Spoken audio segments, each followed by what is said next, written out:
present, the defendant is present, and we're ready to bring the jurors in, unless there's anything that needs to be addressed before we do so. Your Honor, can we just have one moment? Mr. Seaforth is trying to the restroom. Sure. By the time we get the jurors lined up, I'm sure he'll be back. Thank you.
Do you solemnly swear or affirm the testimony you're about to give is the truth, the whole truth, and nothing but the truth? I do. Thank you. You can go ahead and have a seat. Thank you. Please state your full name and spell your last name for the record. Okay. Ashley Maria Baez, B-A-E-Z. Your Honor. Good morning, Ms. Baez. How are you? Good morning. Good. Where do you live? Currently, I live in Orlando, but originally from here. Okay. Are you working, going to school? Yeah, I go to school in Orlando, and I work there too. Okay. I'd like to call your attention to Wednesday, February the 14th, 2018. Were you in school then? Correct, yes. And where did you attend school? Marjory Stoneman Douglas, And when did you graduate? 2020. Did you spend all 4 years at Marjory Stoneman Douglas? Correct. Okay. So on Wednesday, hold on for a second.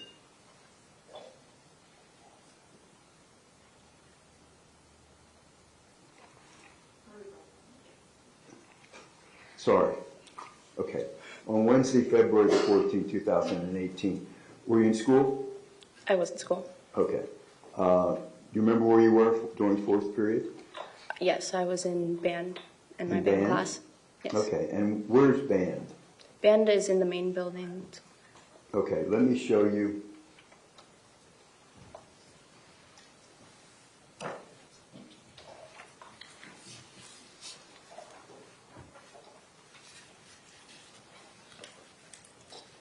And Ian, everybody can see this. Okay.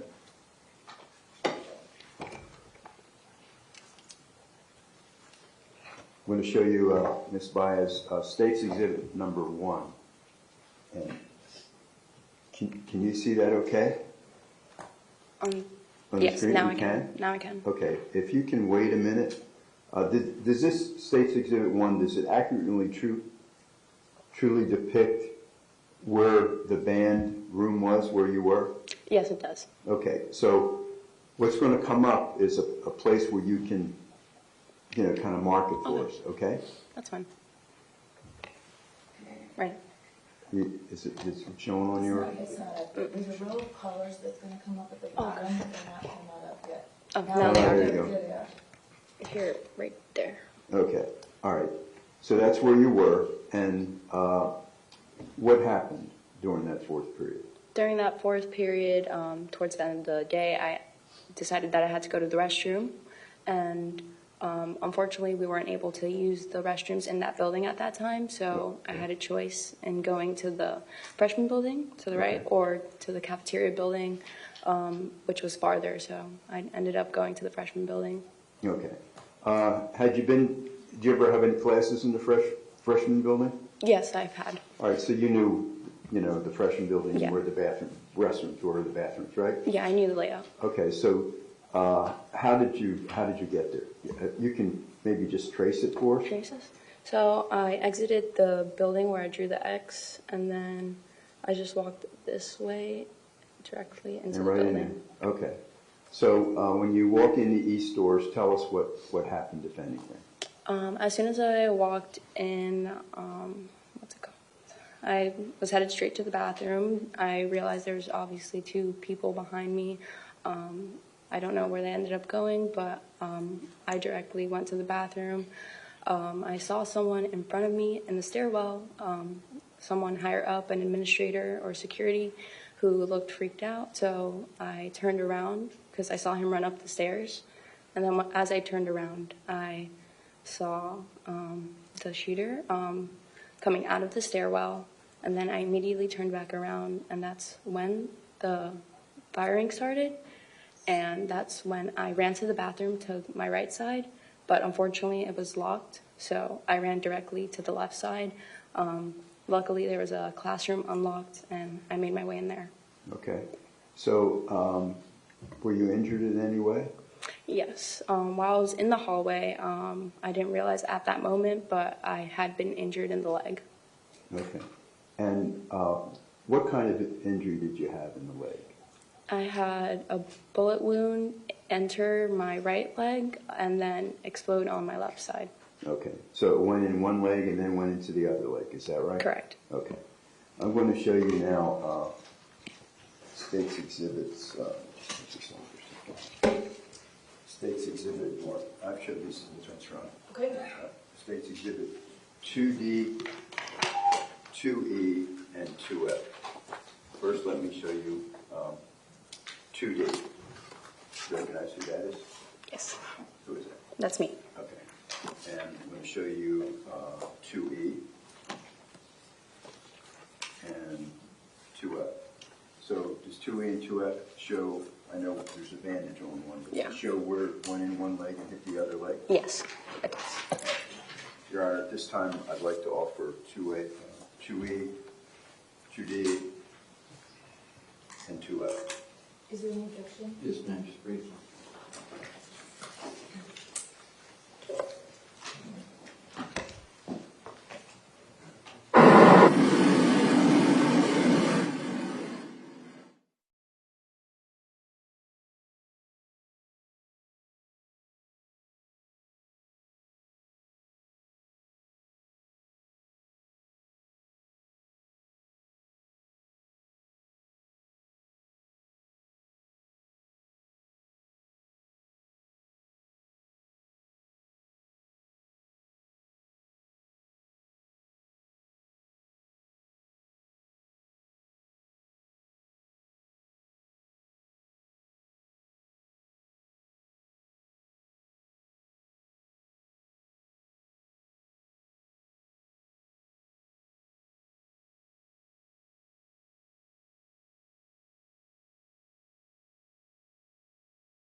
Over the defense objection, State's Exhibit 2D for identification will be received as State's 49.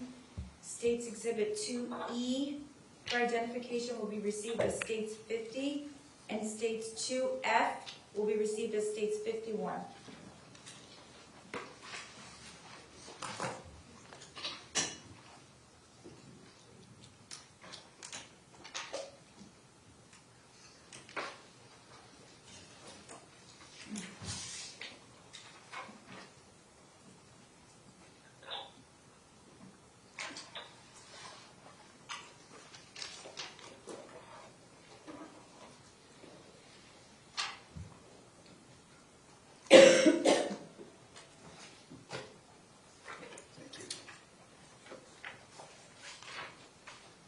Yeah, I'm going to put this up on the screen for Baez. Let's see here.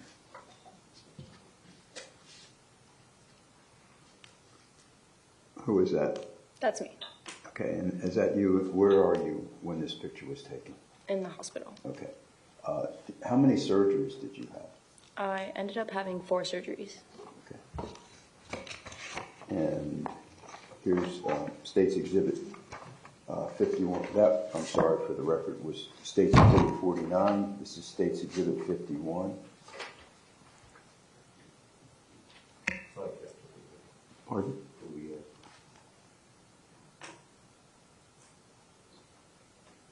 Okay, thank you. What does that show? This shows the injury to my left thigh. Okay. And show you now State's Exhibit number 50.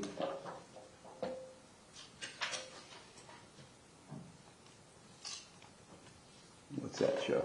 That shows where the bullet entered on my right side. On your other leg, right? On my other leg, Okay. yes. So I want to show you a video clip and see if you can identify you in the clip, okay? Sounds good. Your Honor, I'm going to play the video. Okay.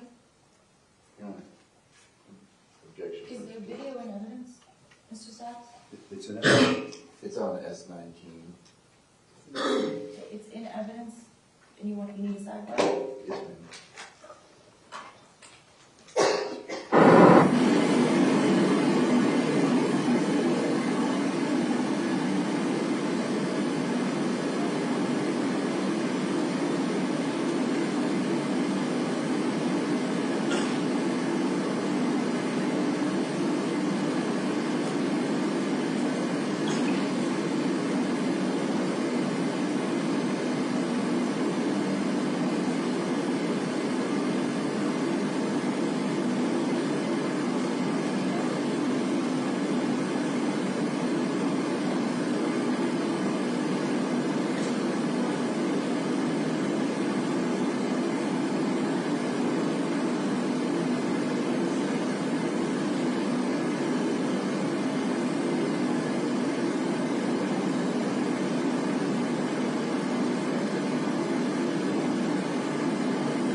sorry about that. You all are gonna have that white noise when you're asleep, be dreaming of the white noise.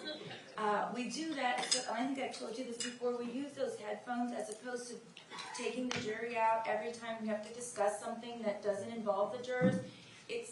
It would be a much more inconvenient process to you all, at least we think, to have to go all the way back to the jury room and then come all the way back in. So we do the white noise and the headphones for that reason.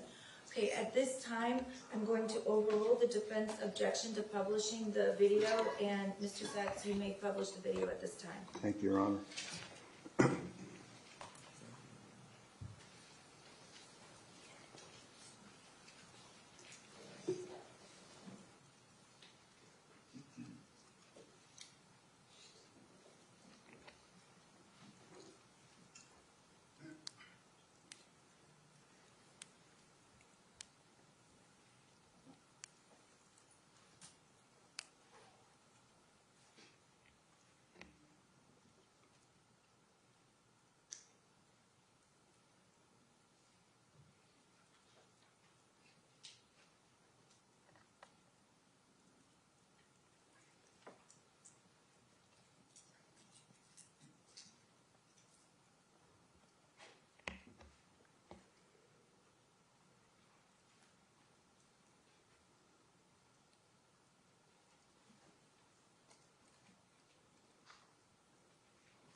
Is that you, Miss Baez, walking there? That is me.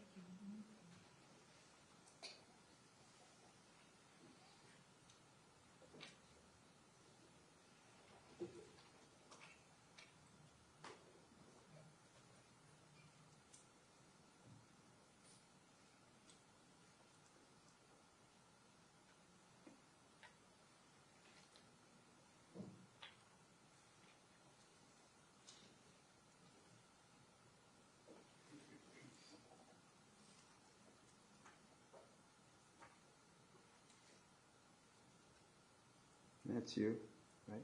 Yes, that's me.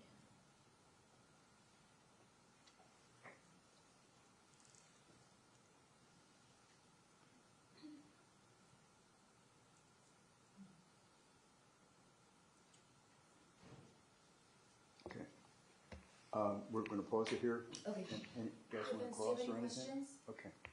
Ms. Baez, thank you, you're excused. Thank you.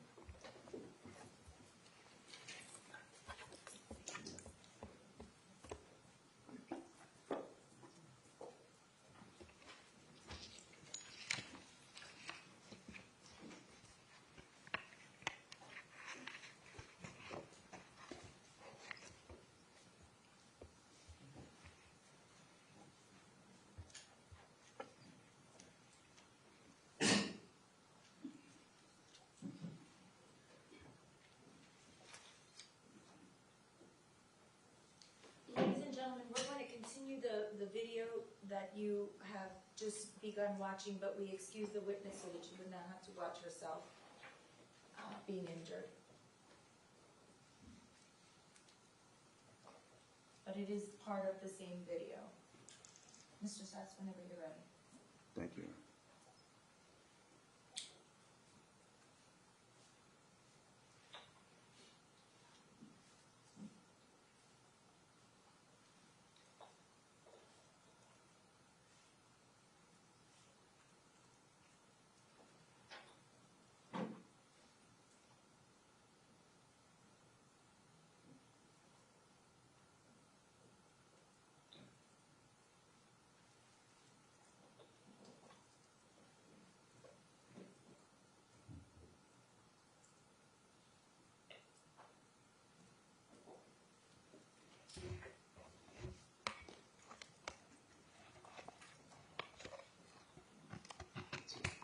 Thank you, Hon.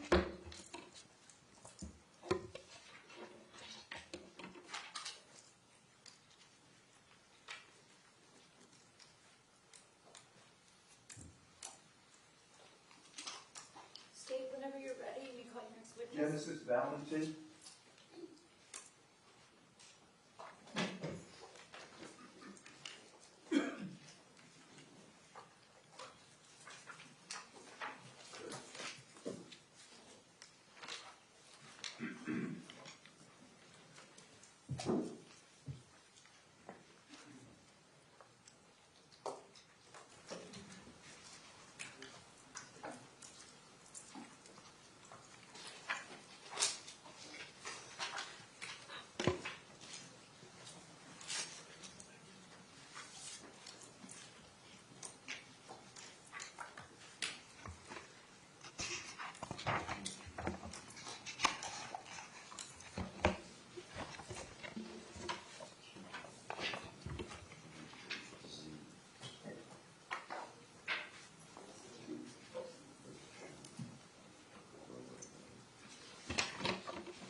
Good morning. Please raise your right hand. Do you solemnly swear or affirm the testimony you're about to give is the truth, the whole truth, and nothing but the truth? Okay, thank you. You can go ahead and be seated. If you would please lean into the microphone when you speak so we can hear you. Please state your full name and spell your last name for the record. My name is Genesis Valentin. Last name is spelled Valentin. Good morning, Miss Valentin. How are you? I'm good. How are you? Good. Do you go to school? Mm-hmm. Where I do you go to school? Palm Beach State. Okay. Did you go to high school? Where did you go to high school? Marjory, Stoneman, Douglas. And what year did you graduate? 2020. And like to call, did you go all 4 years to Marjory Stoneman Douglas? No, just my first two. Okay. So on Wednesday, February the 14th, 2018, were you attending Marjory Stoneman Douglas High School? Correct. And Ms. Valentin, I'd like to call your attention to fourth period on Wednesday, February the 14th, 2018. Do you remember where you were during fourth period? Yes. Where were you? In Mrs. Haas' class, room 1216. Okay. And did something happen during that period? Yes. Could you please tell us what happened? Around 12:30, maybe 12:35. Sorry, not 12. 2:35. I remember hearing some shots outside the room. Okay. Did you recognize them as shots? No, at first I thought it was just balloons because everybody had balloons because it was Valentine's Day. Okay. So what happened? After we heard about 3 shots, we were all like, this is not normal, so we started to hide. Okay. And then after we hid, we heard more. Okay. So that's when we knew this was serious. Okay. So what happened then? At that point, we were all just hiding, trying to make sure we were all covered. And we just kept hearing shots, so we knew that it was not balloons. We knew it was something more serious. And then we heard screaming, so we knew this was getting bad. Okay. And then what happened? After that, we just stayed covered as long as we could. Some classmates called police officers. They all knew what was going on. They were already on their way. So they just told us to stay hidden as long as we could. Okay. And were you injured at all? Yes. And how did you get injured? I got some shrapnel all over my left leg and a little bit on my right. And where were you when do you remember where you were when you got shot in the classroom? Yes, it was right next to the teacher's desk. Okay. And did you see anyone else get wounded or shot? Yes. Who did you see get shot? 2 girls next to me, Elena and Alyssa. Elena Petty and Alyssa Alphadeff? Correct. Okay. So what happened when they got shot? Alyssa got shot in her stomach and Elena was shot in her knee. They were both instantly gone after being wounded. Okay. Did you see anyone else get wounded?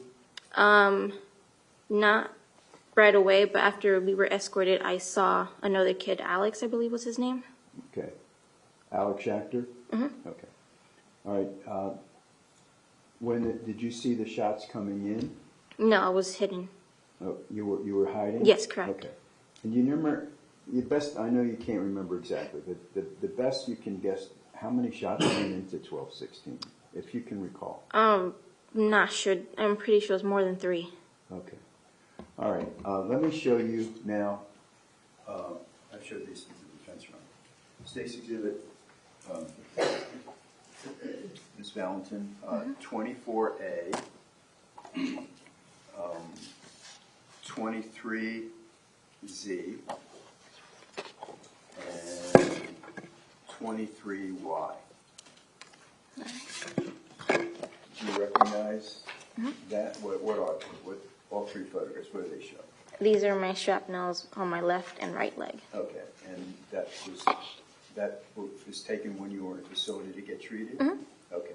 And did they truly and accurately depict your wounds as they existed Yes. on Wednesday, February the 14th, 2018? Yes. Okay. All right, Your Honor, I'd like to introduce these, and I'll have no further questions. Thank you, Ms. Valentin. All right. Is there any objection? Yes, ma'am, please, briefly.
Okay, over the defense objection, states 23Y for identification will be received as states 52. States 23Z for identification will be received as states 53. And states 24A will be received as states 54.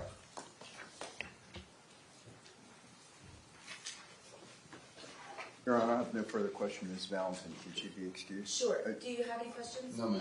Okay, Mrs. You're excused. Thank you. Thank you.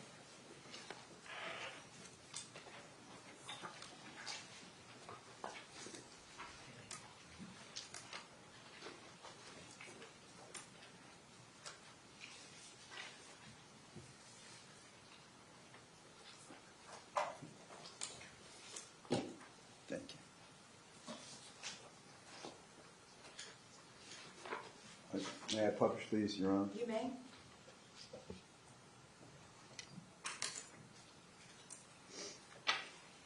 Publishing States Exhibit 54 that Ms. Valentin has identified, and States Exhibit 52 that Ms. Valentin has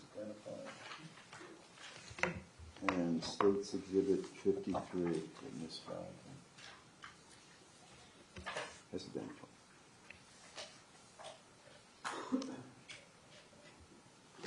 Thank you, Your Honor. Thank you. Call my next witness. Yes, whenever you're ready. Ivy Schamis, please.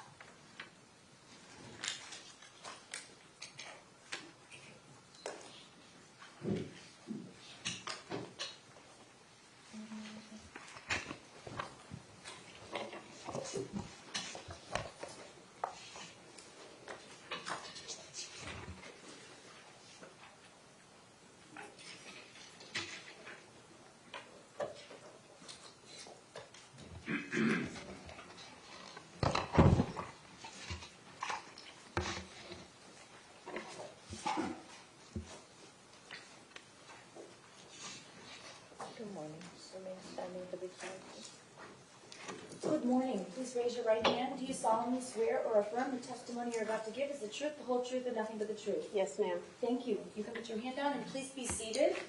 If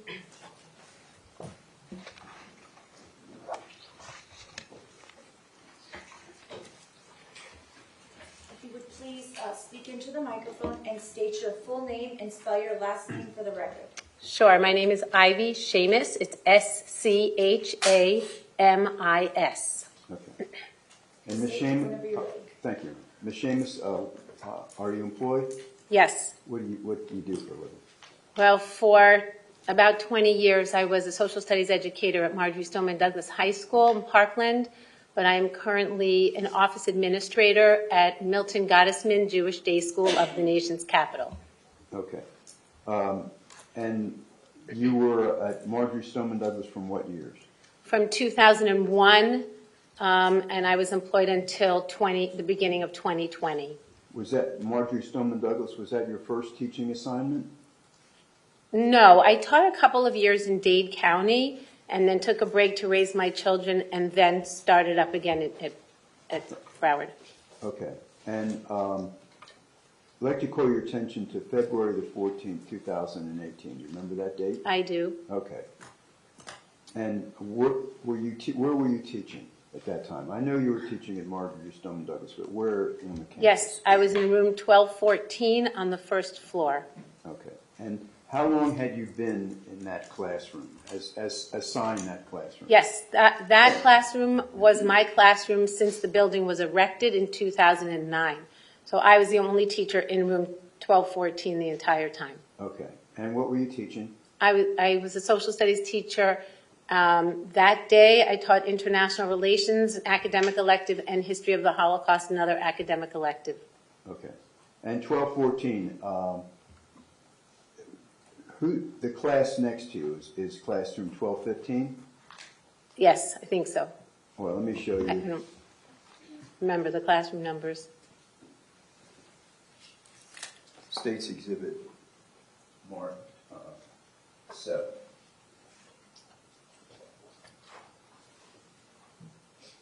Okay. Can you see that? Not yet. Okay, yes, I can see it. Okay. And there's going to be something coming up in a minute, and you can circle 1214. The colors on the bottom of the screen. Okay. And obviously 1215 is the adjoining classroom, right? Yes, sir. Okay. And is there a little partition between your classroom and classroom 1215? There's an alcove, Okay. And but there's a wall between both classrooms. I'm talking outside the door. Outside, yes. Okay. And the doors, were they open in or out? The classroom door opens in. Out. It opens out. Can remember. It opens out. Okay. All right. It opens out. And when you go outside of your classroom 1214, is there a little wall between? Yes. Okay. How big is the wall? Oh, goodness. Few feet. Okay. All right. And who had the classroom next door to you in 1215? Julie Matlock. Okay. So on February the 14th, 2018, fourth period, please tell us what occurred. February 14, 2018, fourth period, was my History of the Holocaust class. It was an academic elective for juniors and seniors. It started out great. It was a happy day because it was Valentine's Day and the kids were bringing in candy and stuffed animals and flowers. And I had planned a lesson that day to cover the 1936 Olympics because the 2018 Olympics in Pyeongchang were happening at the same time. And it's a 90-minute class, and the students started out, they completed an activity we had done the class before, and we were actually talking about hate on college campuses. And then the students had laptops on their desk. We were watching testimony from Eyewitness. It's a program online through the Shoah Foundation. And the students were doing that activity and watching testimony. And when they completed it, there was about maybe 20, 25 minutes left of class. So I wanted to start the next lesson, and we were going to talk about the Jesse Owens story. That's what we were doing. We were going to talk about the Jesse Owens story, and I had put up on the Recordex, which is a large screen, sort of like a TV screen, but you can write on it an interactive whiteboard, and I put on there key characters from the Jesse Owens story. And I asked the students, it was sort of a discussion about whom they might have already known and what they knew about Jesse Owens. And I asked the students if they knew who Adi Dassler was, because he was up on the board, and most students got a kick out of that because it sounded familiar. And Nicholas Dworet in my class raised his hand, and he got excited. He said, I know who Adi Dassler is. He was the German shoemaker he owned a shoe factory who started the Adidas company, and he was up there because he made the shoes for the track shoes that Jesse Owens wore when he won his 4 gold medals. And the class was super excited because he knew the answer, and we were so happy for him. And then he also stated that Rudy Dassler was his brother, who started the Puma shoe factory, and we were not totally surprised because Nick was an athlete and he knew these things. And it was at that very moment when he had that aha moment that he knew the answer to that, we heard very loud shots going off in the hallway right outside the classroom door. Okay, and then what happened? And so it was just for maybe a second, the students just, it was almost like we stopped in our tracks, and they flew out of their seats and tried to find cover. I mean, in my mind, it was unmistakable that was gunshots. Again, I obviously didn't know, but so the students flew out of their seats trying to find cover in a very small room that had a wall full of windows. There was a front door with a large window, to me it was large, going down the center. That was not bulletproof. There was a lot of furniture in the classroom, and there were a lot of students in that classroom. So how many students were in your classroom? There was, I believe, 30 that day. Okay. There were a few absent. But it's a small room to have, many students. I had about, I want to say 35 or 37 desks in there, something like that, because some of my other electives were larger. And they tried to find cover wherever they could. We didn't have much time, but they scrambled to different parts of the room, sort of along the perimeter, and some tried to get behind the laptop cart, and some tried to get behind a file cabinet and the Recordex board. Hannah and Shannon went under the well of the teacher desk. So I stood there for a second while they all tried to get cover. We had never had a drill or anything to tell us what to do or where to go. But a young lady named Kelly Plore looked up and she called me over. So I ran to her. She said that she was thinking of her mom and what her mom would do in this situation. So we all were sort of down on the ground. We were on the floor trying to hide behind whatever we could.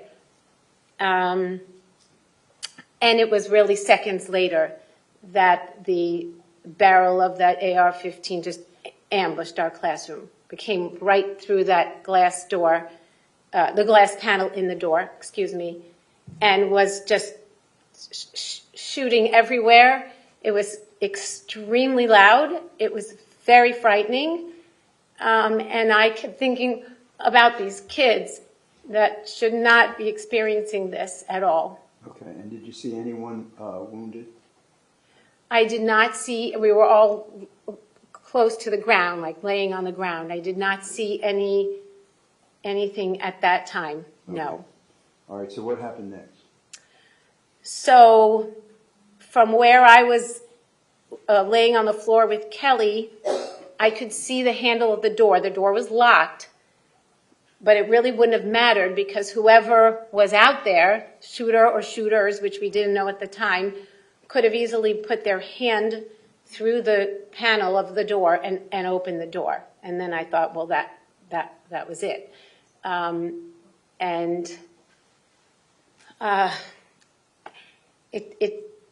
It didn't happen because just as I was thinking what to do, as the only adult in that classroom there, I heard the shooting across the hall.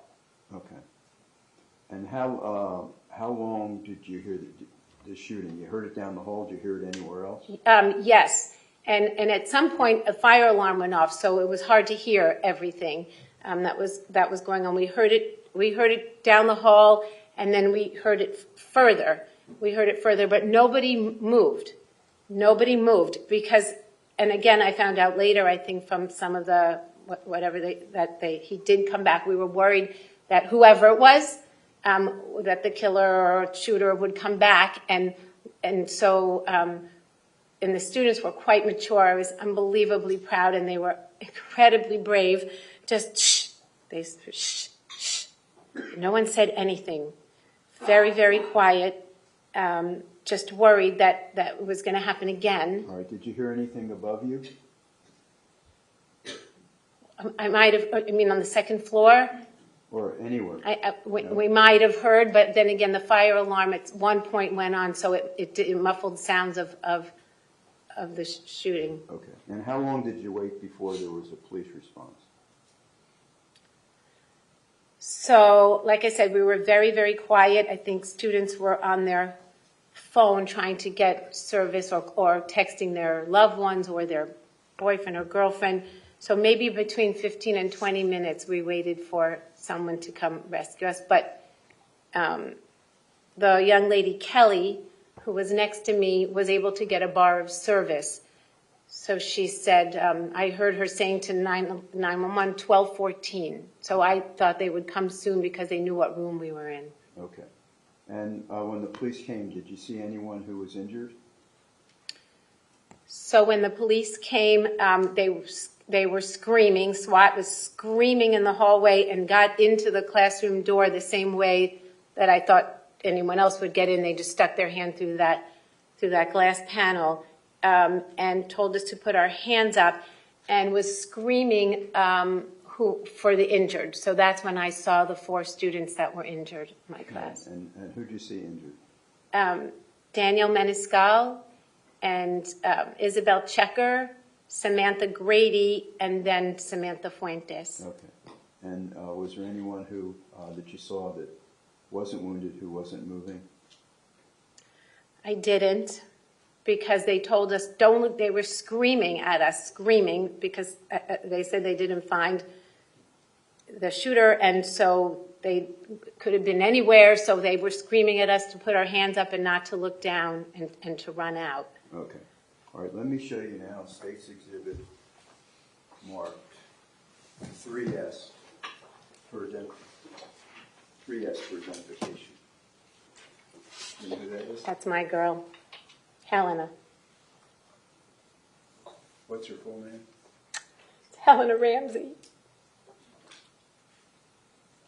And 3R? And that's Nicholas Dworet, handsome boy.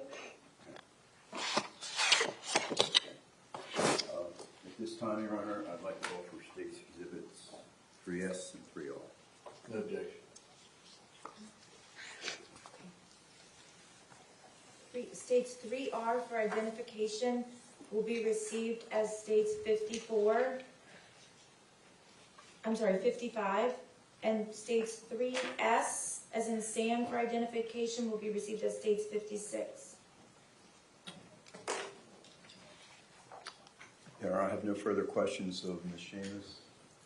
Does anyone have any questions? No, ma'am. Thank you, ma'am. You're excused. Thank you.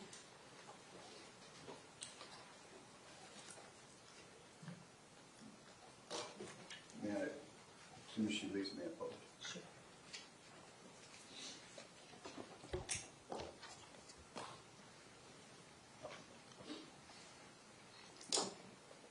55, that's State's Exhibit 55. Ms. Schamis identified that as Nikolas Cruz. State's Exhibit 56, Ms. Schamis identified that. Eleanor Rames.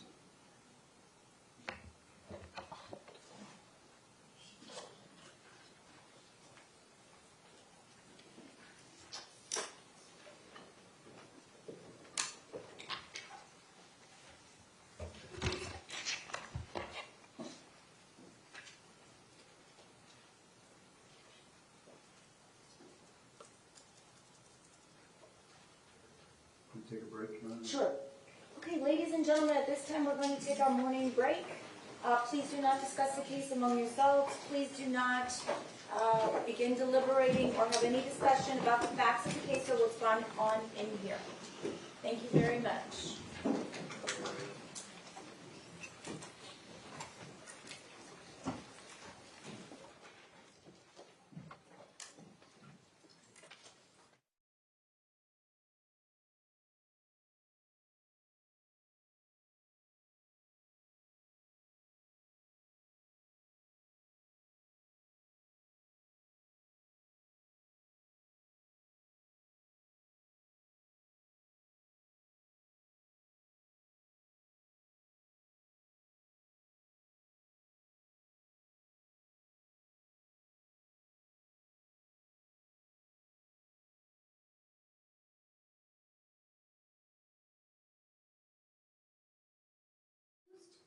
We are on a 15-minute recess. It's 10:30. We'll be back in session at 10:45.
morning so that I'll know when to.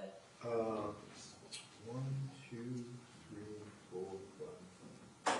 Looks like 6. Okay, what I'll do is I'll just let you tell me when you're ready to Okay. take the break in case.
Jurors are entering.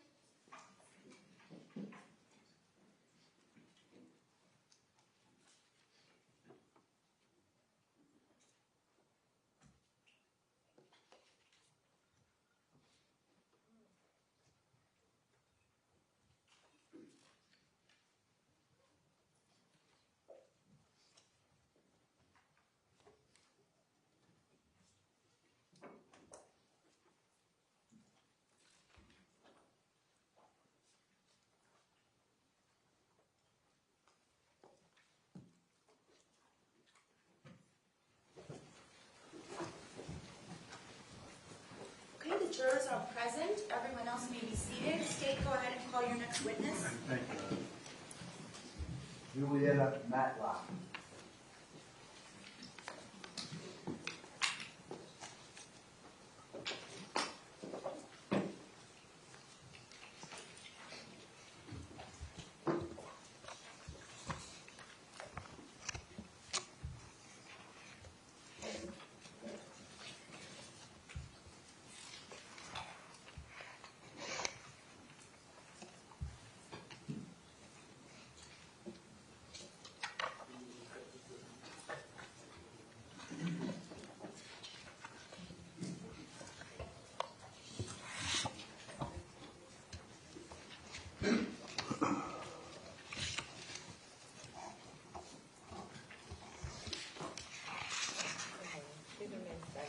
Good morning. Please raise your right hand. Do you solemnly swear or affirm the testimony you're about to give is the truth, the whole truth, and nothing but the truth? I do. You can be seated. And please speak into the microphone and state your full name and spell your last name for the record. My name is Joletta Matlock, Matlock. Good morning, Ms. Matlock. How Good are morning. you? What do you do for a living? I teach at Marjory Stoneman Douglas. Okay. How long have you been a teacher? I've been a teacher since 2005. And how long have you been a teacher at Marjory Stoneman Douglas? I think I'm going into my 12th year. Okay. I'd like to call your attention to February the 14th, 2018. Do you remember that date? I do. Okay. Where were you located physically as a teacher on that date? I was in room 1215. How long were you assigned classroom 1215? I had been in room 1215 probably the last 5 or 6 years.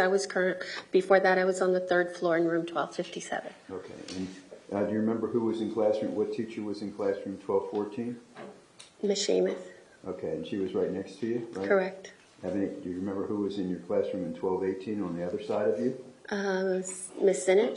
Brittany Sinich? Yes. Okay, good. All right, so let me take you to the 4th period on February the 14th, 2018, okay? Yeah. So tell us what you remember happening, please. Well, it was 4th period, of course. It was Valentine's Day. That I had personalization, which is study hall. I had a big group, and I would often... When you say a big group, how many students would you say? Normally it would be 24 to 25. I think if I'm not mistaken, I had 28, 29.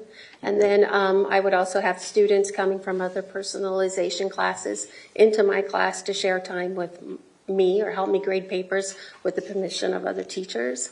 That group was very friendly with each other. It became like they had their own little family amongst themselves, if you want to say, sharing snacks, talking, grading papers with me. And on that particular day, there was like 12 of them, 12 students around my desk that day, 1 student behind me. Some were out on passes. But it was a group, like I said, that it was very friendly with each other. And they would do their work and laugh, and it was just a good group of kids. Okay.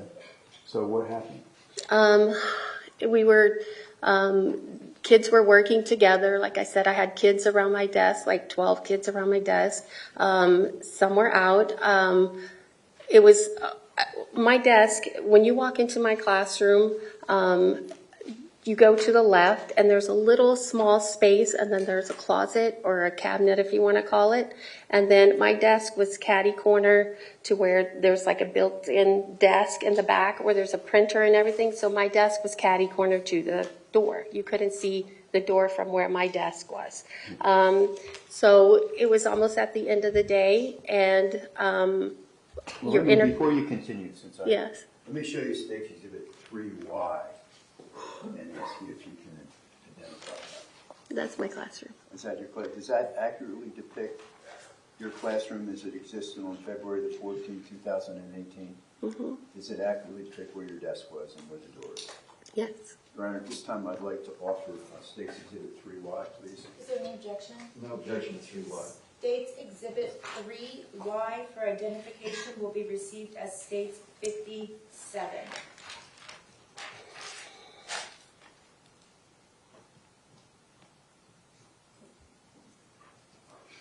Thank you, ma'am. Okay, Ms. Matlock, I want to show you State's Exhibit 57. Good. All right, can you see that okay? Yes. All right, there's something will come up that you can tell us straighter. See the colors? Yes. Okay, so can you put an X where your desk was?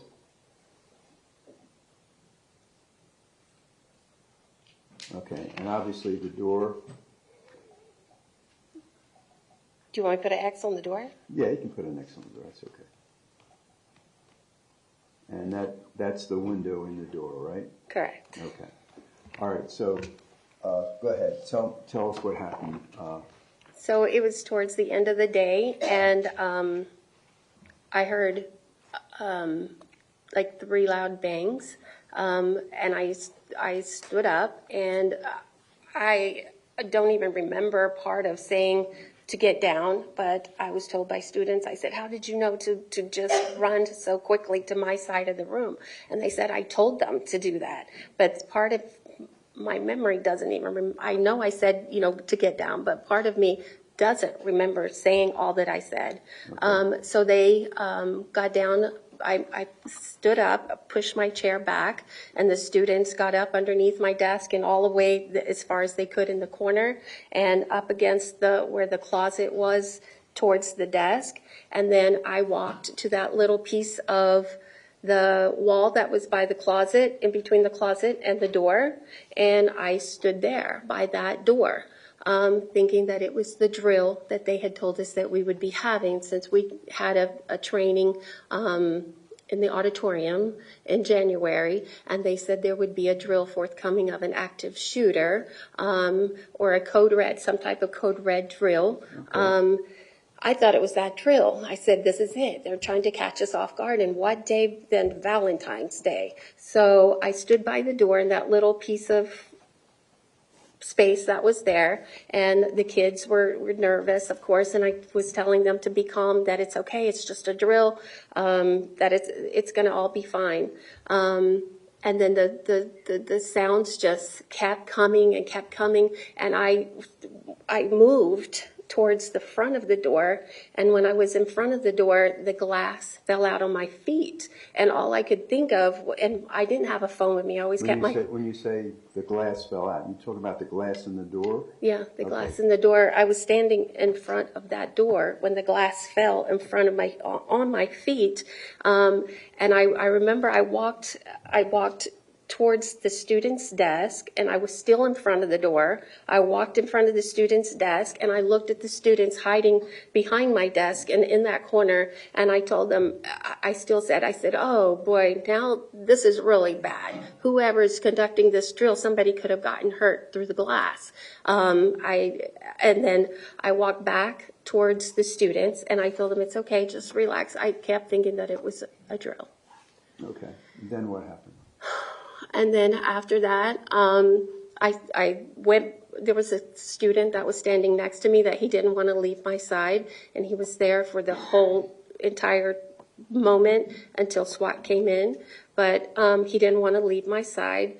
I started, when I was standing in that little piece by the door, looking out at the windows, because my windows were towards the 700 building. So I was looking out. The windows you're talking about They're like on the south side. Looking south. Okay. Yes. So they're looking south. So I was looking out through the windows. And I don't know where, like, if the adrenaline or what it was. I was looking, and I remember on top of the window there was like a blue light on top of the window, and then my senses started coming in, and I started smelling like when you light a match, like the smell of, I guess it's sulfur. I started smelling that, and then I looked at a student desk, and I saw like some debris, and I thought, well, that's weird that would be there like that. And then I kept addressing the kids that it would be okay, that it's a drill, and it kept coming in and out of my mind. Is it a drill? Is it not a drill? Is it a drill? Is it not a drill? And then I stayed with the kids until what seemed like forever, and you could hear what were gunshots, but we thought it was... How many gunshots did you hear? Oh, there was a lot. I couldn't even tell you. I don't know. Your classroom, were you able to tell where they were coming from? They were coming from the hallway and from the room next to me. Okay. And then we heard screaming next door. Okay. And did those gunshots dissipate? Did you ever hear them above you? You could still hear things, but it was a little less, that you couldn't hear them as loud. Okay. So prior to this happening, did anyone ask permission to leave your classroom? They did. Okay. Who asked permission to leave your classroom? Martin and Luke. Luke Hoyer. Martin, Luke. Is it Martin Duque and Luke Hoyer asked to go out on a pass to the media center. Okay. And where's the media center? The media center is over by the main 100 building. Okay. It's in the 200 building, but it's on the other side. Did you give them a pass? I did. Okay. And did they leave? They did. Okay, let me show you State's Exhibit Mark 24B for identification. And ask you, can you identify who's in that photograph? I can. Who's in that photograph? In the black hoodie, it's Luke Hoyer, and in the red sweater, it's Martin Duque. Okay. All right. And you know where they are in this photograph? They're walking, it looks like they're walking out by the drama building, coming this way towards the 1200 building. Away from the media center? Correct. Okay. Your Honor, I'd like to introduce 24B. Is there any objection? No objection. State's Exhibit 24B for identification will be received without objection as State's 58.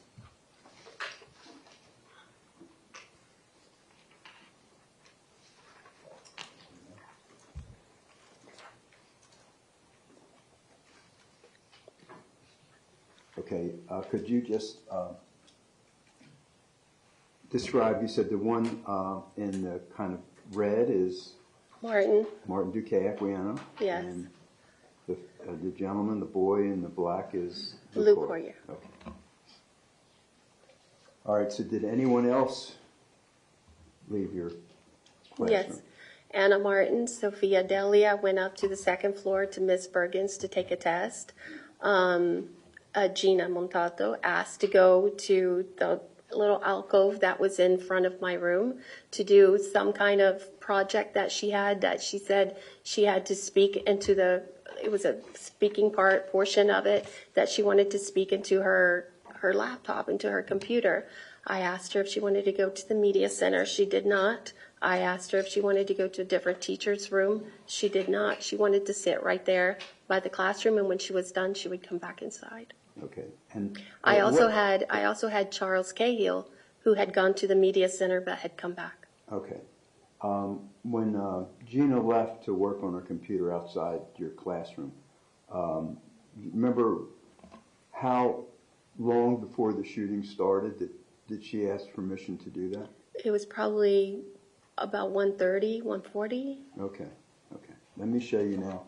State's Exhibit marked 3T for identification. Miss Matlock, and ask if you can identify what that depicts.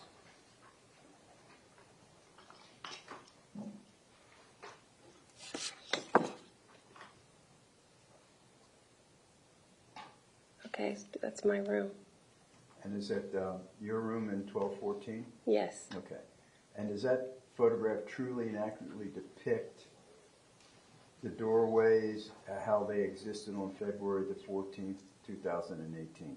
Yes. And there's a little partition between your two classrooms, right? Yes. And that's accurately depicted in this photograph? Yes, that's Okay. the little alcoves. Okay. Your Honor, I'd like to offer State's Exhibit 3T.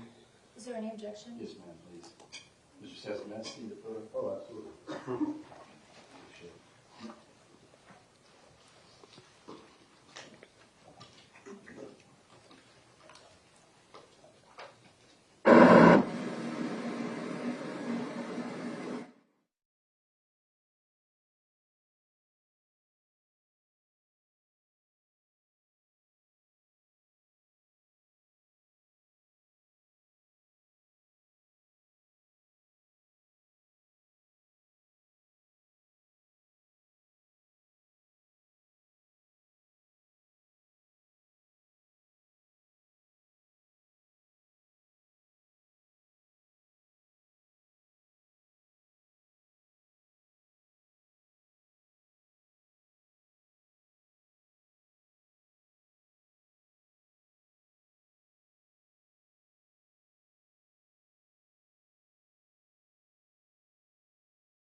Okay, over the defense objection, States Exhibit 3T for identification will be received as States 59.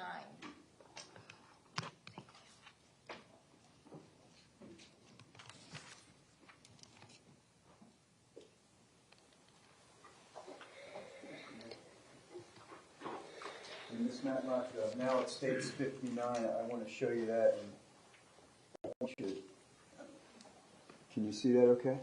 I can. All right, and that shows your classroom at 1215 and Ms. Schamis' classroom 1214, right? It does. And that's the little partition I'm talking about in between, is that correct? You are. Okay, thank you. All right. Now I want to show you States Exhibit marked first 3X. 3X, you know who that is? Yes. Who is that? Martin Duque. Martin Duque Aquilano. Yes. And 3W? Who is that? Gina Montalto. And 3V? Luke Hoyer. Okay, Your Honor, I'd like to introduce States Exhibit 3B, 3W, and 3X. Is there any objection? No.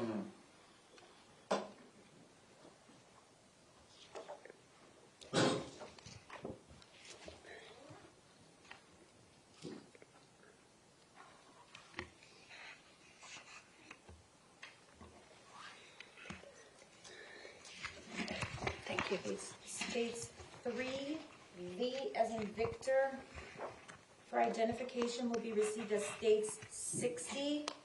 States 3W will be received as States 61.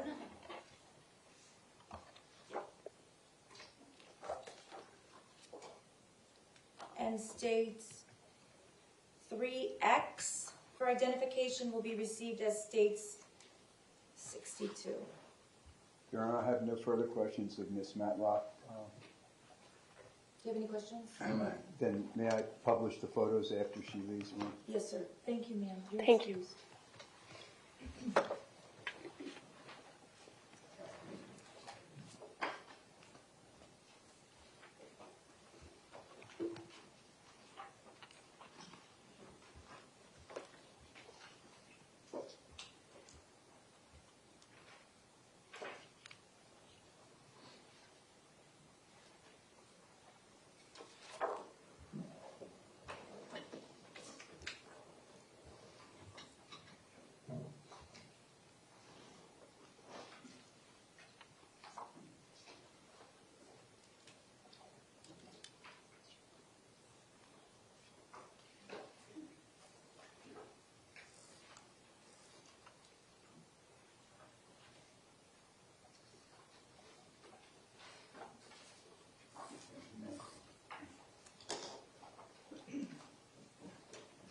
States Exhibit 62, Martin Duque Aquilano.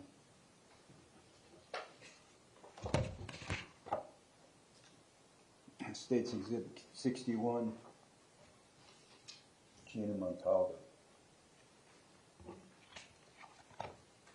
And States Exhibit 60,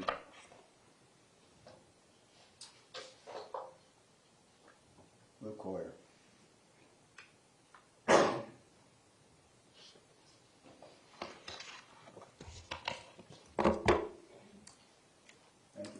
Thank you. Would you like me to call my next witness? Yes, whenever you're ready. Sofia Delia.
Please raise your right hand. Do you solemnly swear or affirm the testimony you're about to give is the truth, the whole truth, and nothing but the truth? Yes. Thank you. You can go ahead and have a seat. If you would, please lean in and speak into the microphone and state your full name and spell your last name for the record. Sofia Delia, Delia. Whenever you're ready. Thank you, Ron. Good morning, Ms. Delia. How are you? Okay. Good. Do you go to school? I do. Where do you go to school? I'm going to be a transfer student at the University of Tennessee. Okay. And do you go to high school somewhere here in Broward County? Yes. Where did you go to high school? Marjory Stoneman Douglas High School. And when did you graduate? 2021. I'd like to call your attention to February the 14th, 2018. Do you remember that date? I do. Okay. Fourth period, do you remember where you were? Yes, I was in personalization with Miss Matlock, room 1215. Okay. Tell us what happened during fourth period, please.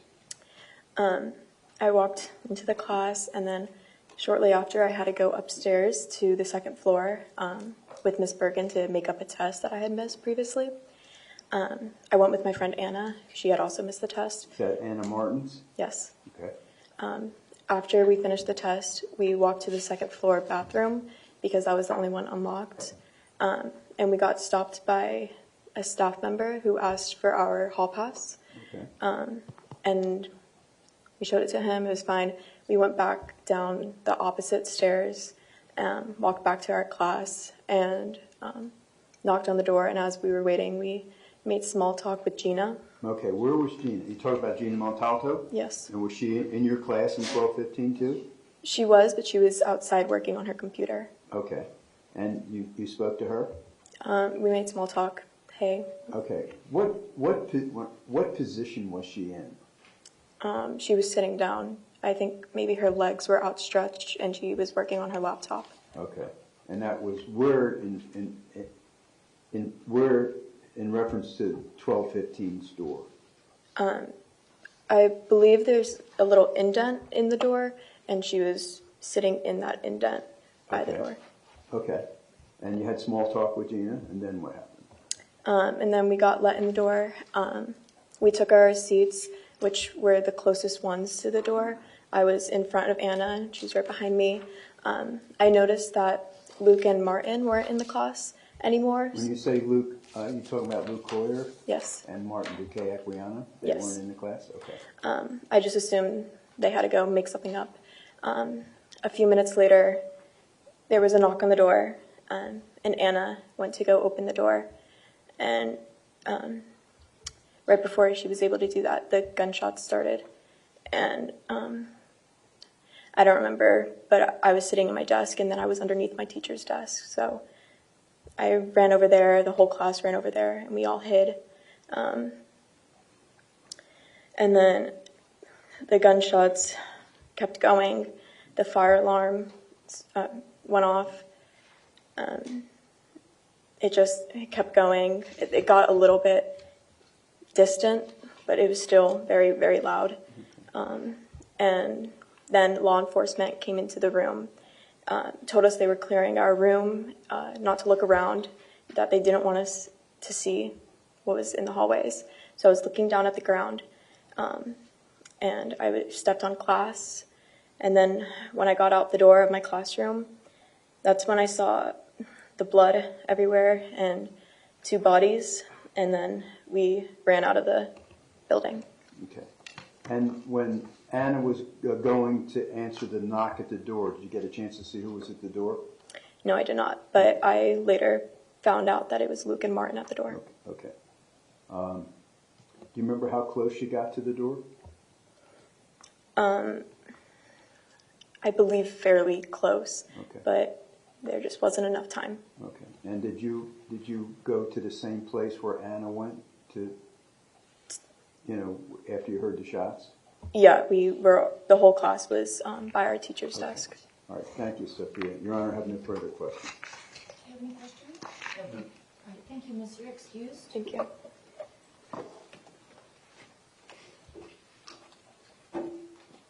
State whenever you're ready. Call your next witness.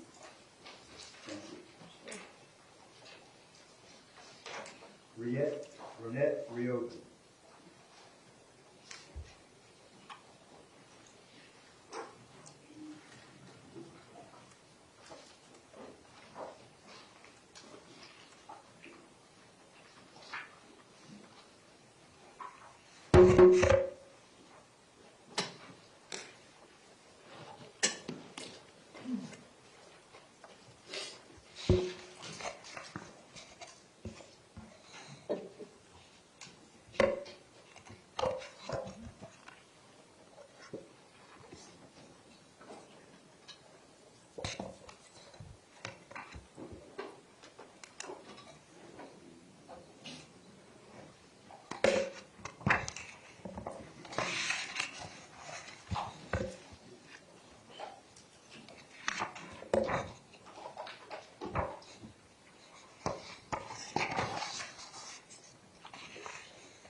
Good morning. Please raise your right hand. Do you solemnly swear or affirm the testimony you're about to give is the truth, the whole truth, and nothing but the truth? I do. Thank you. You can go ahead and be seated. And if you would please speak into the microphone and state your full name and spell your last name for the record. My name is Ronit Reoven, Ronit Reoven. Would you, excuse me one second, would you spell your first name as well, please? Ronit. Thank you. Name inquire? Thank you, Honor. Good morning, Mr. Reoven. How are you? Good. What do you do for a living? I'm a high school teacher, Okay, and how long have you been a teacher? going on 23 years, And where do you teach now? Stoneman Douglas High School. How long have you taught at Marjory Stoneman Douglas High School? This will be my 23rd year. And what do you teach? I teach AP Psychology and Honors Geography, What's AP stand for? Advanced Placement. Okay. I'd like to call your attention to Wednesday, February the 14th, 2018. Do you remember that day? I do. Okay. I'd like to call your attention to fourth period. Where were you? I was in the classroom teaching my class. And what classroom were you in? That would be room 1213. Okay. And how long were you assigned to classroom 1213? Since the building's inception, which I believe was 2009. Okay. I'm going to show you State's Exhibit marked number 3. And there's a little thing that's going to come up, and you can just circle to 1213 and where your desk was, please. Okay, and how about your desk? Where was your desk? Right there? Okay, all right, great, all right, thank you. And so it's fourth period, right? Yes. Okay, what happens? So we begin class like any other class. We go over a couple things as far as what we're going to be talking about. I get the class started with the lesson.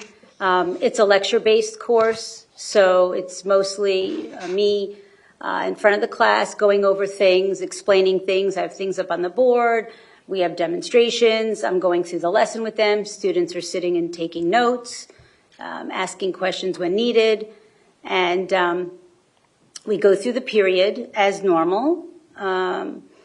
I tend to kind of look at my notes and the clock every now and then to just gauge where I'm at with the lesson and the time. And I remember a little later into the period, I glanced up at the clock to see the time and how much more I wanted to cover and to think about where I felt was a good stopping point for that day. And it was 2:15. And I walked over to the podium to see, how far along I wanted to go in the notes. And I went back in front of the class, and I continued to, finish up with some other topics that we were talking about, which was a lesson on Sigmund Freud's theory of personality. And then moments later, you hear the gunshots. And there were multiple gunshots. And they were incredibly loud. Boom, boom, boom, boom, boom. And I froze for a moment, and the students jumped out of their seats. Of course, they were startled and scared, and they tried to scurry out of their desks, and they started to run in the opposite direction of the classroom door. And running in that direction, they were running towards the windows on the other side of the classroom, and I yelled at them. I said, no, not that way, not that way. Go to the other side, go to the other side. Get behind the desk, get behind the furniture, go the other way.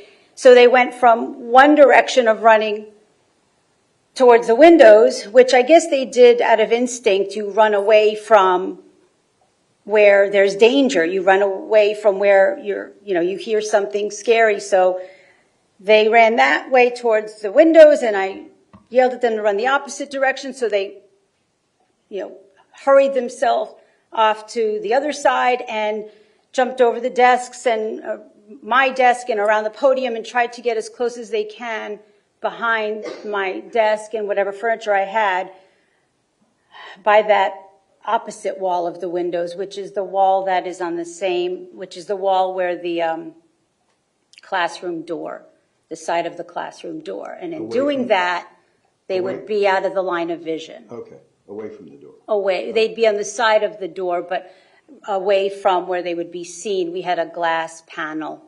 In the door? Yes, there was a glass panel or glass window in the door. So if they were to be on the opposite side of the room, they'd be in clear vision. So I had them all run to the opposite side and hide as best as they could on that wall. And then what happened? And then the gunshots continued. And they got louder and louder. We were trying to keep each other quiet. The kids were on top of each other and hugging each other and holding each other. And we were trying to hush each other, shh, and calm. There was some whimpering and try to calm them down and keep each other quiet and calm as best as we could. And the shots got louder and louder. And then you hear the piercing sounds. You hear the piercing sounds of the fire alarm going off, and you feel the vibrations in your chest as the gunshots were getting closer and louder. You could feel the vibrations in your chest and in your body. And dust and debris fell from the ceilings, from the vibrations of the gunshots. It was like extremely loud, like in a tunnel because of the hallway. And then they got to the point where they were loud because the bullets had just shot through the glass of the door. And then what did you do? We just kept hushing each other and holding each other and keeping each other quiet and calm. And did you hear, did the sound seem to dissipate, or what happened to the gunshots? After a little bit of time, the gunshots started to get a little more faint. They seemed to be in the distance. And do you know where they were coming from, or do you have any idea where they were coming from? I didn't know exactly where they were coming from, but I knew it was in the hallway. I didn't know exactly where, but it was in the hallway. Okay. So they started, the gunshots sounded more distant, more faint, and when I noticed that it seemed a little further away, that's when I got up and I kind of peeked over my desk, around my desk to see, what had happened and kind of assess the situation, because at that point I started to hear, the whimpering and the moans and groans from the kids that were shot. And were kids shot in your room? Yes. Who was shot in your room? Ben Wakander, Samantha Mayer, Madeline Wilford, and Carmen Shentrup. Okay. And so what else did you do? Did you when you got up from your desk, Ms. Reoven, did you do anything? When I first got up, when the gunshots were a little further away, I took my keys and I went over to the door and I felt it was a safe time, so I carefully opened the door just a little bit with my left hand and took the key in my right hand and kind of worked my little arm around to just unlock the door and closed the door, went back to where the kids were all huddled and hiding, dropped the keys down and looked again to see the kids, and it was confirmed to me that the moans and the groans and the crying were from the kids that were shot. And at that point, I knew that I had to try to do something to help the kids that were injured. So Okay, and did you? I did. Who did you help? Well, initially, Ben Wakander was crying and begging for water. Please, please, I need water. Please, give me water. So I had my water bottle on my desk, and I gave him the rest of my water to drink from. The water bottle, he drank whatever was in there. And then I had another student that was beside me, Logan Mitchell, who was pretty much next to me the entire time. And he was beside me and helping me, kind of guiding me through, giving me that extra, yeah, it's okay to do, yeah, it's safe, da-da-da, I don't hear anything. He was kind of listening and also checking. And I had a baby blanket that I used to cover my coffee maker. I had a mini Keurig in the corner. So whenever I wasn't using the Keurig, I had a baby blanket that I covered it with when it wasn't in use. So I had a student that was hiding next to the Keurig throw the baby blanket over to me, and I used that baby blanket to make a tourniquet for Ben's arm because he was bleeding out. So I just made a makeshift tourniquet and I put it on his arm, made it on his arm. And then Logan was looking over Madeline. Madeline Wilford? And I believe he got a denim jacket from another student and covered Maddie with a denim jacket. I saw Sam Mayer, that she looked pretty stable, looked like she was shot in the knee. So when I saw it looked like she was shot in the knee, I figured she was pretty stable. She's all right. I noticed Carmen beside Ben. I noticed Carmen beside Ben, and I went close to just kind of get a better gauge, and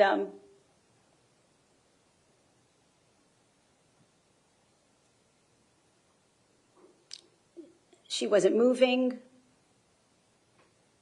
and she was just laying there. Just laying there still, and there was no response. She was just moving. She wasn't moving, and she was just laying there still, no response, face down, her head to the side, and hair just covered her face, and I knew that she was probably gone. And then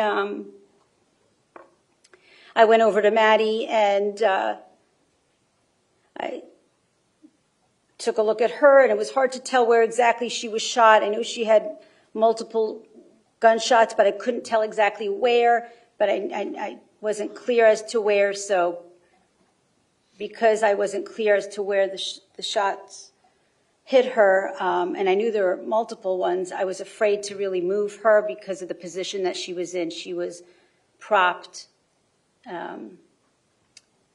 She was kind of propped up between the outside of my desk and the podium. The podium was somewhat close to my desk and the outside of my desk. So she was kind of propped up in that position, right? Exhibit 4F, do you recognize that? That is, Does this photograph truly and actually depict? that is correct. That's exactly it. Is that the way she was positioned? And who was that? That's Madeline Wilford. And that's the position you were just describing? Correct. And I couldn't tell where she was shot, so I left her like that because I was afraid if I moved her, it may have made it worse if I flattened her. Okay. So Your Honor, I'd like that to was call it. for State's Exhibit 4F. 4F. F. Is there any objection? Yes, ma'am.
For identification will be received as states 63 in evidence.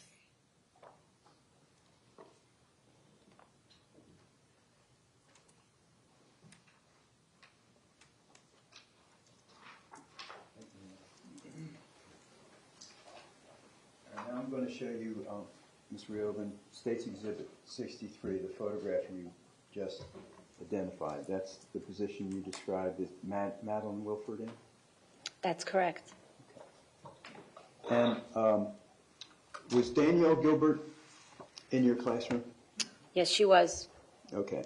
And had you ever had an opportunity to watch her cell phone videos? I have. And is that you in it? That is. That was you, right? Going to the door? Yes. Okay. All right. So did the police come? How soon after? Well, it seemed like forever, but I guess maybe 30, 40 minutes later, Okay. they arrived. After I did what I could with the injured. Look, can I interrupt you for 1 second? You saw the video, Danielle Gilbert's video, right? Was that accurate as to when the police came? Because the police came, right? Yes. Okay. Yes. All right. Oh, yes. So whatever that video shows is that's how quickly the police came, correctly? Yes. Whatever Okay. time was on. Yes. Okay. Okay, good. All right. So when the police came, what did they do?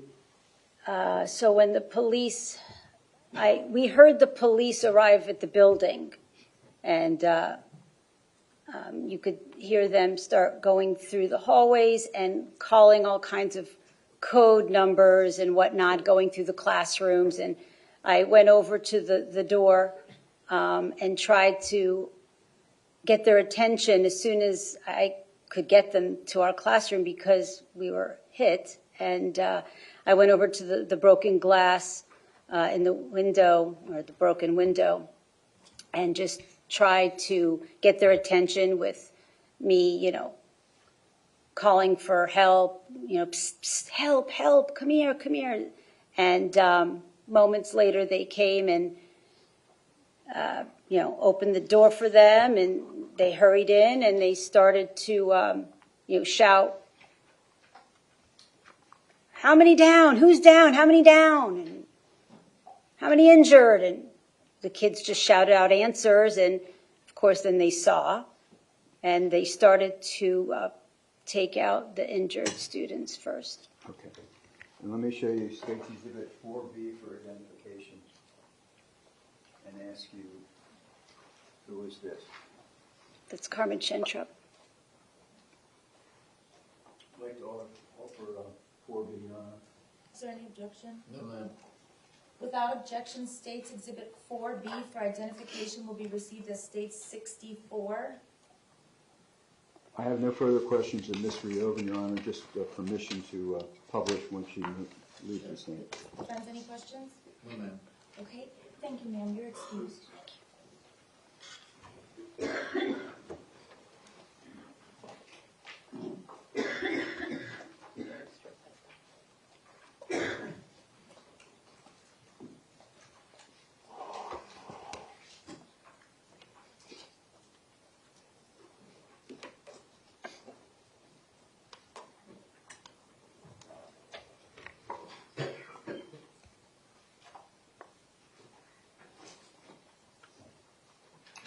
Here is Carmen Chentrup.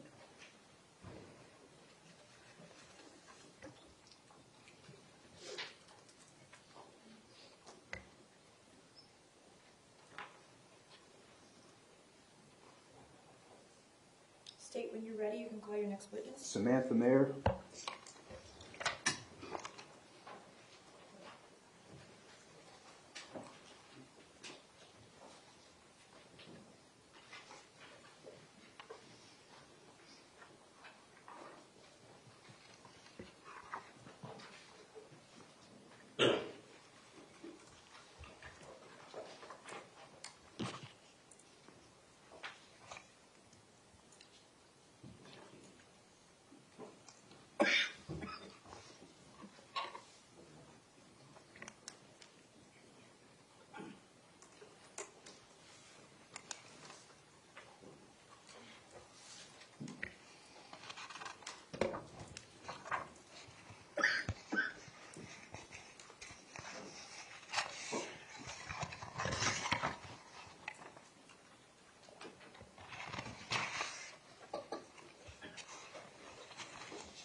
Good morning. Please raise your right hand.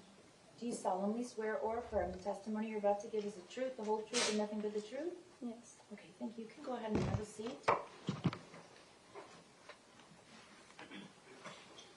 And if you would please lean into the microphone when you're speaking and state your full name and spell your last name for the record. Samantha Mayer, Mayor. Yeah. Okay.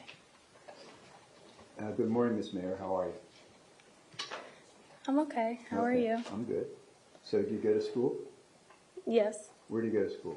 I go to Indiana University. Okay, and what year are you in? I'm going into my senior year. And where did you go to high school? Marjory Stoneman Douglas. And when did you graduate? Well, everybody knows when they graduate.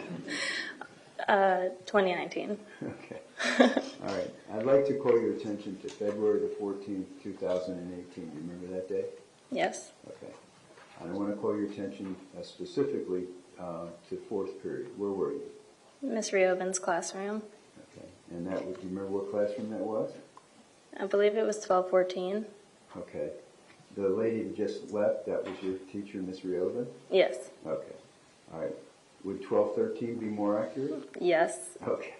All right. So tell us what happened during fourth period. I was in my fourth period classroom and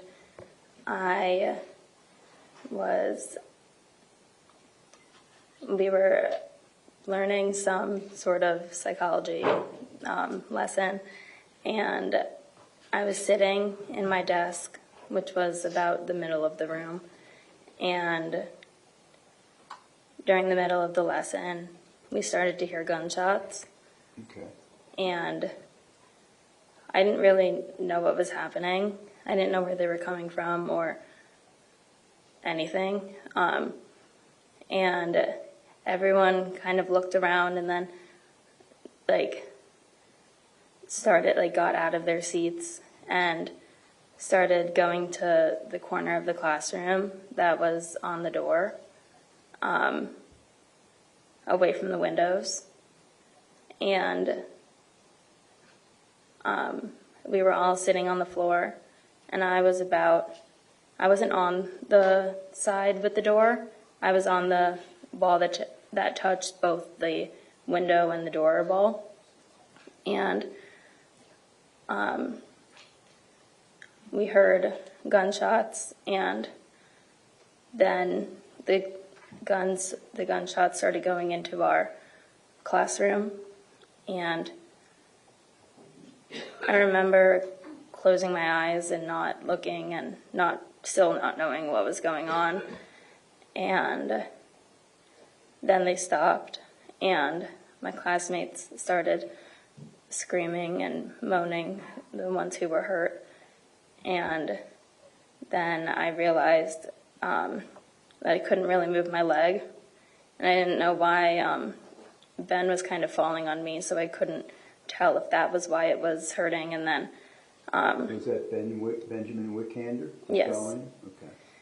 And I knew that he was in a lot of pain, and I asked someone next to me why my knee was hurting. I couldn't really tell, and then they let me know that I had been shot in the knee.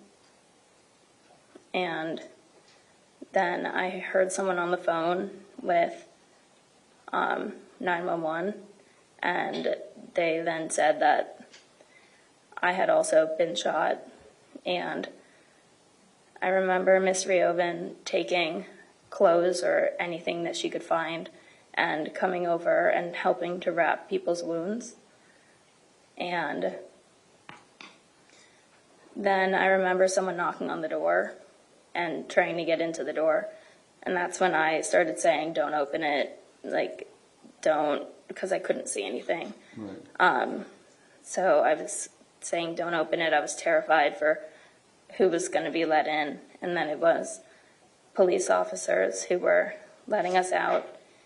And I got lifted up, or at first I didn't really understand why they were helping me still. I was very, very upset that they weren't helping someone next to me. And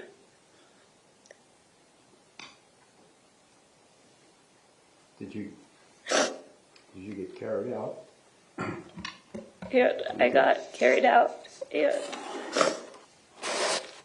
Okay. Where did you go to the hospital because of your knee? Yeah, I went to the hospital, and I went in obviously the ambulance to get there. Okay.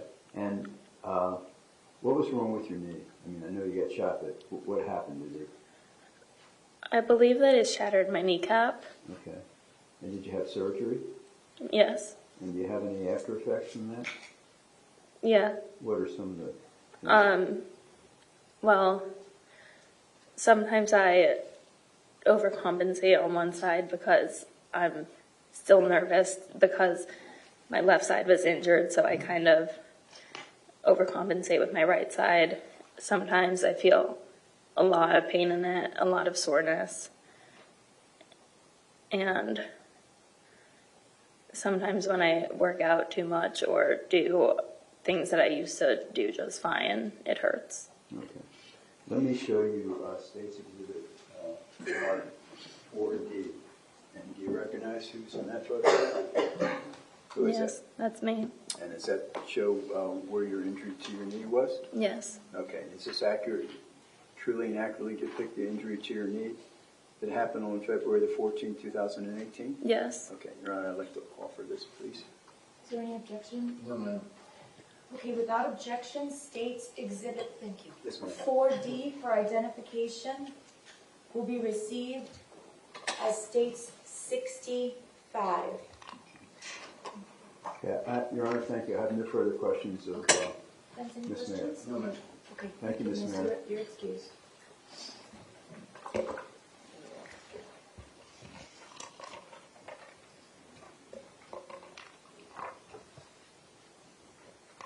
Next witness. Sure. Madeline Wilford.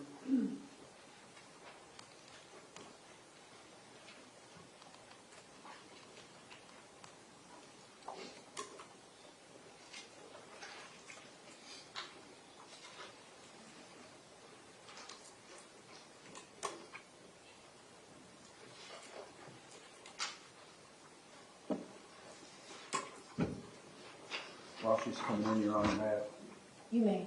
published this statement.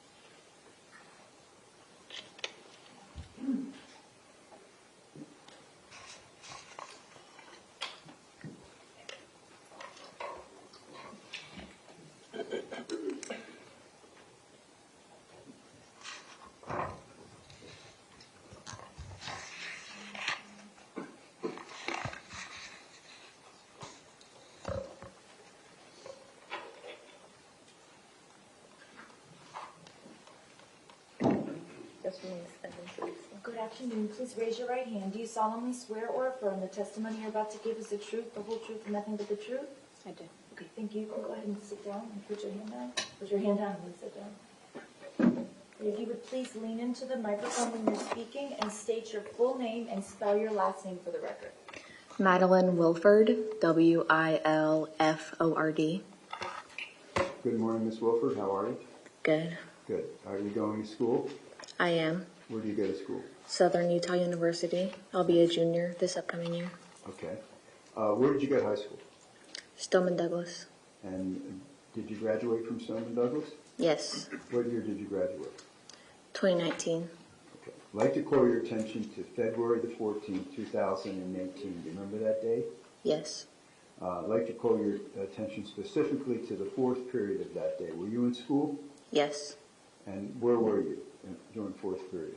I was in AP Psychology.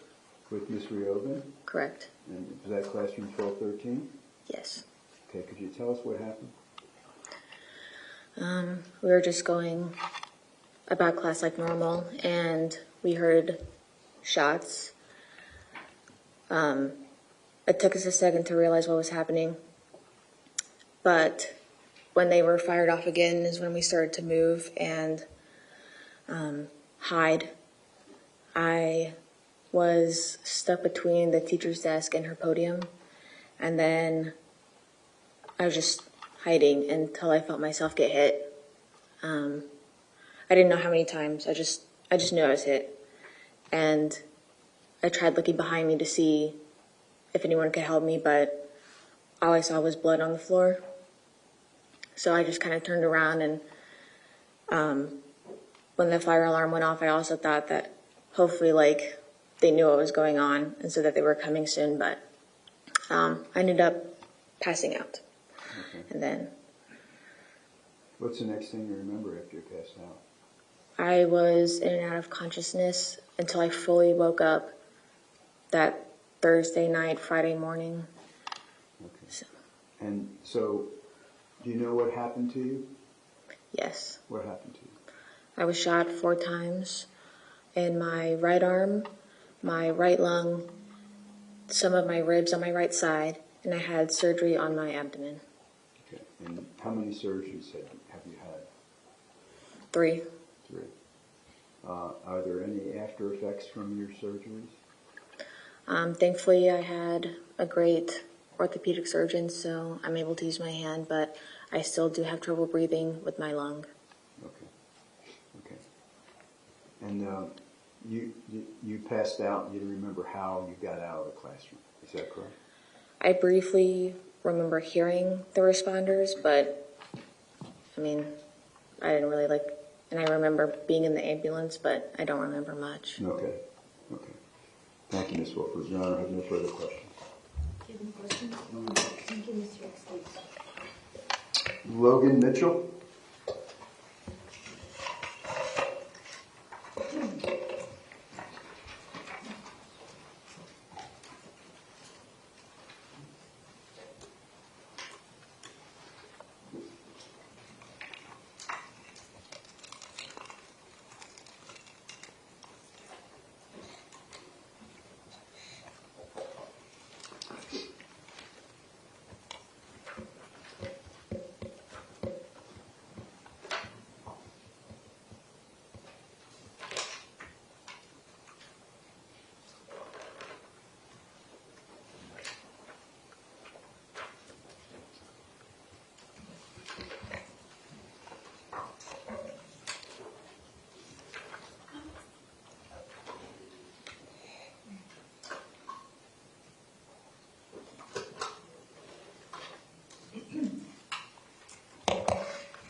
Good afternoon. Please raise your right hand. Do you solemnly swear or affirm the testimony you're about to give is the truth, the whole truth, and nothing but the truth? Yes. Thank you, sir. You can go ahead and be seated. Please speak into the microphone and state your full name and spell your last name. Logan Mitchell, Mitchell. Good morning. I guess it's good afternoon, Mr. Mitchell. Do you go to school? I do. Where do you go to school? Florida State University. And what year are you in? I will be a senior. Where did you go to high school? Stoneman Douglas, And when did you graduate? 2019. I'd like to call your attention to Wednesday, February the 14th, 2018. You remember that day? I do, yes. I'd like to call your attention specifically to the fourth period. Were you in school on that day? I was. And where were you during fourth period? I was in AP Psychology. Okay, and that's Ms. Reoven's classroom, Yes. 1213? Yes. Okay, could you please tell us what occurred on that day? It was a pretty normal day. For the majority of the day, there was not much going on. There was a fire drill earlier in the day, and then at fourth period, around 2:20, we started hearing very loud noises coming from somewhere in the hallway. When you say there was a fire drill, you mean earlier in the day? Yeah, several periods earlier. It was second period. Okay, all right. So there were two fire drills that day? Yes. Two fire alarms? Yes. Okay. Go ahead. Sorry. We heard very loud noises coming from somewhere in the hallway, and then Ms. Reoven told everyone to get up and move. A bunch of students initially went to the wrong side of the classroom, towards the windows, away from the hallway and the door, but she was able to signal for everyone to return back to the point where they couldn't be seen from the doorway, with the majority of the students being behind the desk. And then we waited there, and then the glass shattered, and as bullets were shot into the room, and several students were hit. And after bullets were shot into our room, Ms. Reoven got up to check on the door to make sure it was locked, and then check on Ben, one of the students in the room who was hit. Was that Benjamin Wickander? Yes. And then someone behind the desk told me to, gave me a jacket and asked if I could bandage Maddie because she had stopped making noise. And that was Madeline Wilford? Yes. So I went to where she had fallen in front of the desk, and I wrapped the jacket around her arm and then held another piece of it against her abdomen and waited there until the cop showed up and pulled us out of the room. All right. Did you see anyone else wounded? Yes. So there was Carmen Shantrup, who was, she wasn't moving. She was just face down. And then there was Sam Mayer as well. Okay. Let me show you. Did you take any kind of videos with your cell phone? I did, yes. Okay, let me show you State's Exhibit marked 4G for identification and ask you if you can identify this drive. Yes, this is the flash drive from over there. And you've watched it? I have, yes. And does it accurately and truly depict the phone video that you took on February the 14th, 2018? Yes, sir. Okay. Your Honor, I'd like to play this video. Is there any objection to the admission of this video? Yes, ma'am. Okay.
G as in George for identification will be admitted as states 66.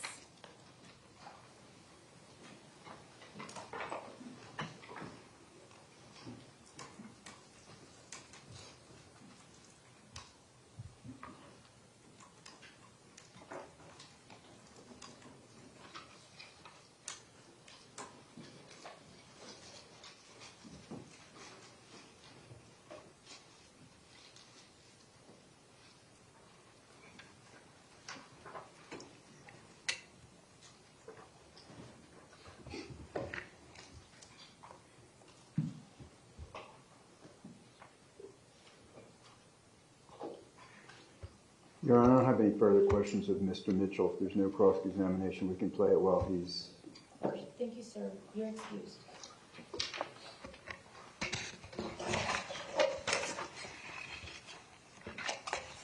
Thank you, ladies.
Thank you, Alan.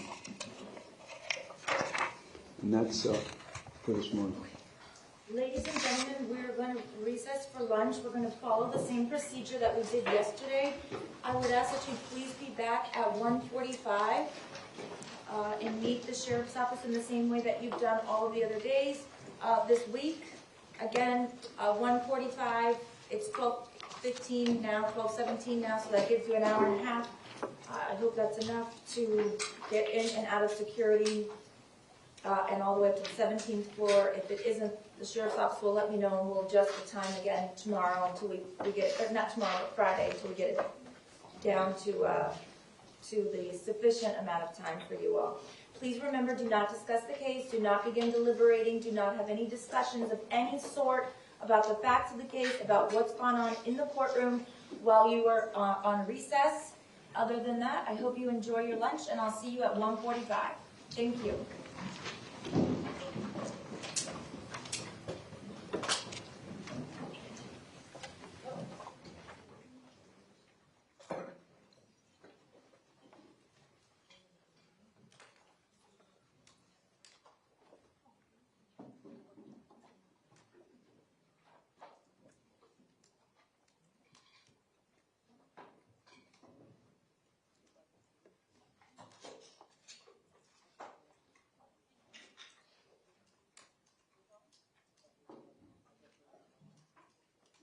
Jurors have been excused. You all may be seated. For the lawyer's information, I asked the jury to be back at 1:45 because in order to gather all 22 people and get them from point A to point B through two different screenings, security screenings, we're going to try to start at 2 o'clock.